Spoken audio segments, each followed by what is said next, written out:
Creating Manhattan, I think first and foremost, is a leap of faith, especially all the ways that people talk about making him or have talked about making him over the years.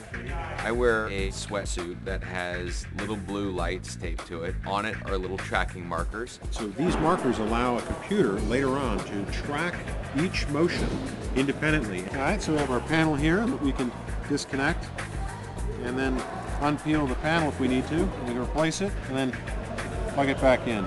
We have all 4 Dr. Manhattan effect suits going. We've been working about 4 months developing the ability to put this many light-emitting diodes on suits without getting hot and putting out the brightness that they need. This is sort of the central brain of the system, and this allows us to control different zones of the suit. We even have LEDs on the bottom of his feet, and that's so that when he steps, we actually see light in his footprint. All of this circuitry controls each zone, allows us to change brightness, so if we need more brightness in one spot and not in another. One other aspect of Dr. Manhattan that's really, really important is the fact that he glows blue. Thousands of LEDs that put out this nice diffuse light that can light everything around him. It's become a major lighting source in the movie in some scenes. Whenever Laurie, for example, talked to Dr. Manhattan, all the sparkle in her eyes became more magical and did half the lighting for us sometimes. They paint little dots on my face every day that are also tracking markers. We're going to do 34 expressions. Okay. After we do those expressions, we're going to do something called a range of emotion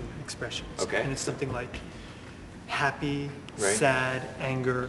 It's just an emotional range that we want to see, and it's going to encompass all the expressions. A lot of it just comes from how fantastic you think this creature is, or this character is in the movie, and you realize that he's a fully CG character that's going to be informed by Billy's performance. Essentially, my performance will be erased from the film, and the computer animators will create a Manhattan version of me, and then they'll make it really big and cool.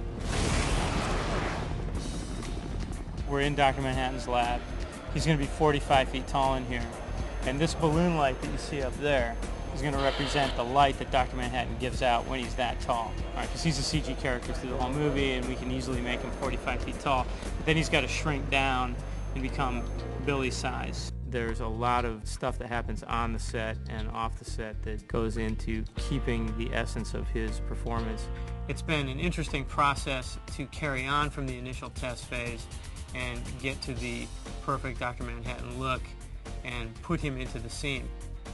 We've had a lot of discussions in their screening room about how to downplay it and keep it really true to how Billy is doing the performance, and it's a lot in the face, and I'm really amazed that we got that.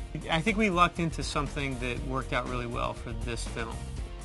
I think it has been pretty successful. We've got quite a few shots done.